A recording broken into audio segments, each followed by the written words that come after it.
Disclaimer. I do not own Sonic the Hedgehog, Devil May Cry, Onimori, or Full Metal Alchemist. All these are registered trademarks belonging to their respective owners. This is a crossover between Devil May Cry, Sonic the Hedgehog, and Onimori. Although the only elements from Sonic the Hedgehog series that I've incorporated in this story is Shadow, who will be represented as a post-Sonic 06 human mercenary, and another character that will be introduced much later in the story. Rated teen for strong language and violence. Chapter 1. A new mission. My name is Shadow. Some people know me as Shadow the Destroyer, others as the ultimate life form. I am the one responsible for the 1960s massacre and the Eclipse Cannon incident, and served as key participant in Doomsday and the Time Distortion incident. Ever since regaining my memories, I began to train non-stop, taking a job as a mercenary for hire. I have dealt with a variety of A, S, and X-ranked missions, which usually involved a high-priority target or something relating to the supernatural. I am very well known in the world of the assassin, and others generally fear or respect me and my reputation. Oh, fuck off, you stupid kid! And here I was, dealing with the idiots of Devil May Cry. Oh, how the mighty have fallen. I let out a heavy sigh as a middle-aged silver-haired man punched a younger silver-haired teen in the jaw. Looks like the kid beat him in Street Fighter. Again. For about the fifth time in a row. To be honest, I'm surprised the man managed to quell his frustration for that long. I myself would have kicked that teenager's ass a while ago. I tilted my head to the side as a controller flew past me and into the wall, breaking in two. Hey, you idiots. I hope you don't expect me to pay for that. Of course they were too busy fighting to acknowledge anything I said. I let out another sigh, and strode over to the couch and slammed their skulls together. First thing! Dante, put a shirt on. I don't want clients coming in and thinking they've hit a gay bar or something. Besides, you're at least 40 years old, and you're too old for that kind of thing. And then turned to the teenager. Second, Nero, you need to give Dante a break. You know he isn't a graceful loser. Lose a battle once in a while, alright? That way nothing will get broken in here. Dante and Nero mumbled an acknowledgement, but I didn't trust them as far as I could throw them. I knew they'd start fighting again immediately after I sat back down. So, to emphasize my point, I drew my two handguns, Wolfgang and Darkseid, and put them to their heads. Well, if you don't cooperate... Well, I shouldn't have to say anything else, now do I? They quickly turned back to the television while the game was on pause. I don't have a controller... Nero said. I walked back to my seat, dropped down, and propped my feet up on Dante's desk. Well, you'll have to figure something out, because I am not going to buy another one. The two stooges grumbled, and I caught the word bastard in email. Technically, I was artificially created, so I am a bastard, but I am far from being email. Has anyone ever seen me cutting myself? Has anyone ever seen me moaning about my life? Okay, yeah, there was that one time when I was trying to get my hyper-regeneration to work again, but that was entirely different. Also, my childhood friend was murdered when I was 15. But who would moan about that? Keeping that kind of a pain inside could drive a person insane. I'm living proof of that. Regardless, I ignored the insult and looked back to the front entrance as the door slammed open. There was this third stooge, Virgil. I'll be honest, he's not nearly as annoying as Dante or Nero. But he has these moments when he's simply unbearable. Guess that trait runs in the family. I noticed he was carrying the Devil Blade Yamato, partially unsheathed, and was glaring daggers into Dante. Nothing new, to be honest. I was somewhat curious as to what Dante did this time, but I decided not to get involved. Personally, I find some pleasure in seeing the proprietor of Devil May Cry suffer at the hands of his twin. So I'm a little sadistic, Who cares? That's why I am, and at what I do. Dante! I cringed slightly at the demonic echo in the blue-clad twin's voice. He was just about ready to go devil trigger on Dante, and would probably tear up the office in the process. As much as I wanted to see the man get his ass kicked, I had no choice but to intervene. Couldn't have the office getting torn down after all, especially after I make renovations to it 2 days ago. Virgil, whatever it is that Dante did, I'm sure it isn't anything so serious as to warrant the use of your devil trigger, I said in an even voice. Virgil turned and glared at me with a ferocity that would scare little children. The description was confirmed when I heard Nero gasp slightly. And how would you know? That little twerp brother of mine trashed my car! It looks like it was caught in a stampede of fucking elephants! Twerp.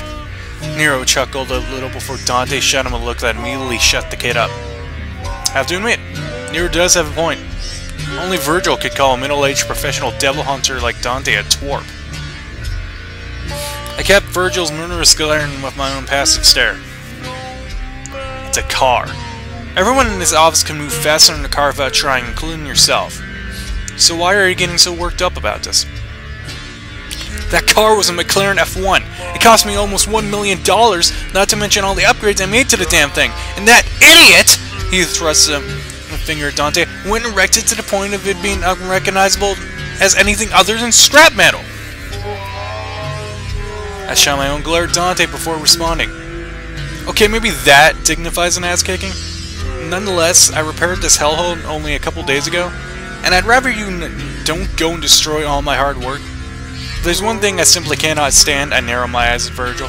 It's someone making my efforts a waste of time. Virgil grit his teeth, but didn't respond. He was pretty quiet for a while, with me and Virgil having a death glare contest and Dante and Nero just sitting there, somewhat dumbfounded and uncomfortable. After a few more seconds, the phone rang and I broke my gaze from Virgil, slamming my foot on the table, flinging the ringing phone into the air and catching it with one outstretched hand. Devil May Cry, I greeted in a formal tone. Rather inappropriate given the situation. The client on the other line immediately recited the password, and I nodded to the others. Virgil loosened up significantly, but still had a scowl on his face. Nero immediately straightened up with a focused look on his face. Dante just sat there with a bored expression. That idiot devil hunter. My name is Julian Razor, and if you may have guessed, I have a mission for you. Julian Razor. A regular client of mine, as well as a good friend. Rank? I replied. I decided to keep him in the dark for now. One said well of Devil May Cry's credibility if everyone knew I was the one answering the phone. S, he responded plainly. To prove how dangerous I think this assignment is, I'm willing to put down $10 million following completion. Per person involved. I got my feet off the desk and stood up. $10 million. Per person. Per person.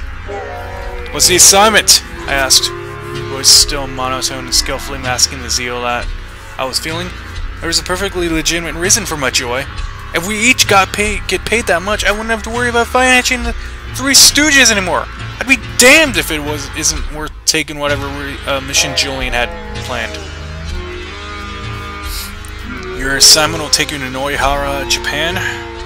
It will be a joint case between myself and others. My eyes twitched. Japan. The place where I was nearly killed. 4 times. I was beginning to have second thoughts about this mission when Julian spoke again. I have all the transportation needs already set up. You'll meet with one of my agents at the closest airport to your location, and when we get to Noihara, we could discuss the rest of the details. Alright. When should we get there? I asked. 2 days from now. Gather all necessary equipment and weaponry. This case may very well mean the difference between a brighter future and Armageddon.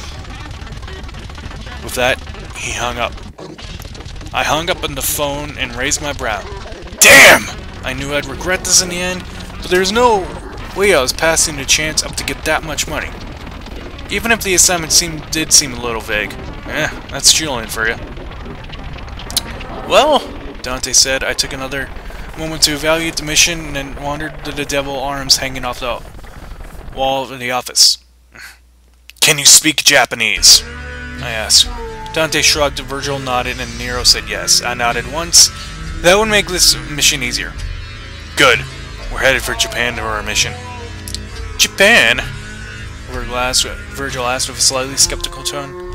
I turned and simply said, 10 million per person. The blue-clad twins' eyes went wide. 10 million? Per person?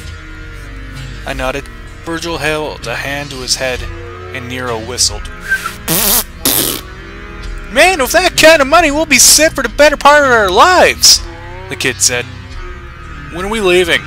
The sooner we can solve this case, the sooner we get paid and I can just chill. Dante drawled. That callous tone annoys me to no end. Our client advised us to bring some weapons with us, so I can only assume that the mission may get dangerous, depending on where the investigation ends up, I said without taking my eyes off the devil arms.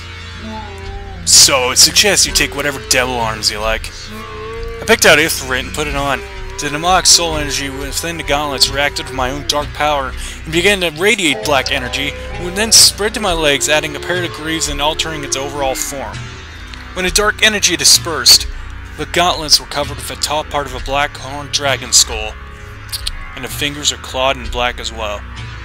The greaves looked similar to Gilgamesh, but were decorated with dragon scales and wings, and resembled a dragon's talons. I also took Pandora, the devil weapon capable of 666 different forms. I went out the front door as decided to make the necessary arrangements for our stay in Japan. We're leaving here 2 days. I'll see you then, I said, revving up my cycle and riding out into the approaching night.